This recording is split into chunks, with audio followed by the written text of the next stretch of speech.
Incremento de 23% na revisional do imóvel da JK, 6 meses com vacância zero no fundo e o recebimento de 50% na venda do Parque Cultural Paulista.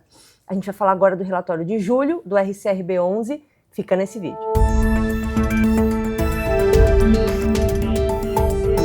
Bom, pessoal, estou aqui com a Jaqueline Rodrigues, que é gestora aqui do RCRB. Jaque, esse mês a gente concluiu mais uma revisional. E é uma revisional nova, então não estamos sendo repetitivas. A gente falou de uma revisional no mês passado, de um aumento de 20% na receita. Esse mês, aumento de 23% em outro imóvel. Isso. Acho que é legal, no começo do ano, a gente já trouxe um cronograma mensal, né, de todos os contratos que iriam ser revisados. Então, por isso que a gente tem trazido basicamente mensalmente uma novidade, porque esses processos eles demoram mais ou menos de 3 até 4 meses para concluir as negociações. Então, do início até o final, então no segundo mês a gente inicia mais um, e a gente estava por localização. Então, a gente começou a fazer essas revisões na Vila Olímpia no final do ano passado. No começo desse ano, continuamos com Vila Olímpia e depois Paulista. E agora entramos na região da JK, que é o edifício JK Financial Center. Então, foi a nossa primeira revisão. Também foi uma negociação que demorou aí em cerca de uns 2, 3 meses. A gente conseguiu passar a linha d'água dos R$200 o metro quadrado. E que trouxe esse incremento de 23% na receita. Em algumas negociações a gente consegue dilatar um pouco do prazo, né, dando um incremento também, além da revisional, uma renovatória, mas nesse caso a gente fez só a revisional, dando esses 23% de aumento na locação. O que pro fundo é muito bom, a gente pega esse valor, né, essa transação como uma alavanca, para as demais revisões que estão acontecendo no prédio. A gente ainda tem 3 contratos de locação no JK Financial Center que estão no mesmo processo aí de revisão. Mas acho que dá para a gente comentar que a gente está numa fase bem pró-locador, né? Porque a gente está conseguindo puxar esses valores de locação, o mercado está muito aquecido, então a gente consegue cada vez subir mais esse preço pedido, seja em revisional, seja em renovatória, que mostra que aqui no ativo real, né, lá no dia a dia, tá positivo aqui para o fundo. Sim, sim. Acho que para escritórios, né, o mercado corporativo lá, de escritórios, desde antes da pandemia, a gente tem surfado a melhor onda. Para o tijolo em si, né, o produto, a casca, ele tá funcionando muito bem. A região da JK, Paulista, Vila Olímpia, são regiões com uma vacância muito baixa, com uma grande procura.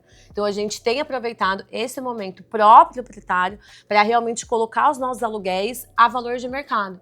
O importante também está que muitos contratos que foram revisionados em 2023, que era ainda o resto da pandemia, então descontos, aluguéis que foram ali reduzidos naquele momento, agora estão nessa janela de oportunidade de upside. Boa.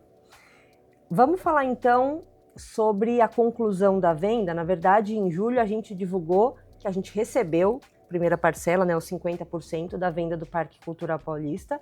A gente já comentou um pouquinho no último vídeo, o vídeo relatório, né, relatório de junho. Mas comenta um pouco para a gente, já que como é que foi essa conclusão desse recebimento e até como que isso impacta os próximos semestres. A gente até trouxe uma tabelinha, porque a gente deve ficar recebendo isso por um tempo, né? E isso impacta o fundo conforme os semestres vão avançando, já que a gente tem a distribuição sempre olhando ao fechamento do semestre. Isso. Comenta pra gente. A venda foi concluída. No dia 15/7, o fundo recebeu 50% do valor do negócio. Ou seja, 38 milhões e meio recebidos 100% em dinheiro. Então, este lucro, né, o lucro total da operação é de quase 11 milhões. E esse lucro ele vai sendo distribuído de acordo com o recebimento dessas parcelas, né? Então, a gente vai receber agora, recebemos 50%. Ainda existe uma parcela a ser recebida ainda dentro desse segundo semestre de 2026. Depois no segundo semestre de 27 e depois 2028. Então a gente fez já até a projeção do nosso guidance, já considerando o recebimento dessas parcelas com a distribuição desse lucro. Então, só para ficar claro, né, que bastante gente ficou com dúvidas, a gente iria distribuir 100% do lucro agora, e não, o lucro ele vai ser distribuído de acordo com que a gente for recebendo aí essas parcelas dessa alienação. E o cotista consegue acompanhar isso aqui na DRE, estou olhando a página 9, Quando a gente traz o resultado imobiliário, temos a linha da receita imobiliária recorrente dos aluguéis e sempre tem aqui a segunda linha da receita de vendas. Então, sempre que você for acompanhar isso, por exemplo, esse semestre vão ter 2 entradas. Então, o mês de entrada desse extraordinário dá para o cotista acompanhar por aqui e para os próximos semestres também. Acho que o que chama atenção aqui também, já que essa estrutura do fundo, porque a gente tem um fundo que agora com esse recebimento de caixa tem a gestão do caixa mais confortável, né, no sentido de que estamos falando de um fundo com alavancagem líquida, então quando a gente pega a dívida e retira o caixa, até se nem considerar o que é distribuível, de 1,5%, né, do PL do fundo. Então, uma alavancagem muito baixa. Quando a gente olha os outros fundos da indústria também, a gente tem um portfólio de excelência, uma renda recorrente com esse viés de upside, porque a gente tem ali um FFO, né, um resultado gerado até maior do que a gente vê na distribuição recorrente, e uma dívida, né, uma gestão desse caixa muito confortável. Então, acho que a gente está também no momento em que o fundo está bem redondo quando a gente olha para a estrutura dele e também para o portfólio dele. Sim, a gente está bem confortável. Tanto que até aí o próximo passo aqui, né, a gente já começar a olhar o que a gente vai fazer com esse recurso, né? A gente, sim, tem uma alavancagem hoje de 10%, uma alavancagem líquida de 1,5%. Então, a gente está hoje numa posição tranquila e já pensando em novas aquisições, né? Pensando no que eu vou fazer com esse recurso, né? Acho que muita gente pergunta, a gente quer pré-pagar o CRI, não é hoje a ideia, a gente tem uma dívida de IPCA mais 6, então controlada. Então, a ideia agora é focar realmente em alocar esse recurso em outras estratégias, aumentando aí a nossa participação, olhando um pouco para frente.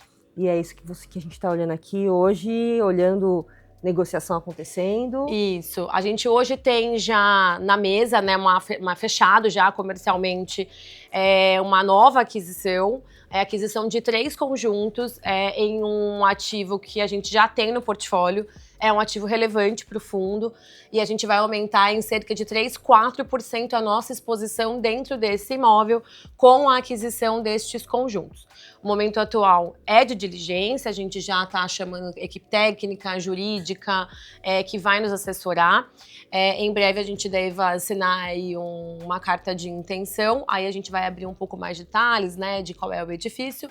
Mas a parte comercial já está fechada e só fechando agora a parte mais jurídica e burocrática. Perfeito. Então, quando a gente olha o guidance para o semestre, a gente divulgou aqui os R$1,30, que foi o que a gente já distribuiu no fechamento de julho, maior dividendo do fundo ali nos últimos 6 anos.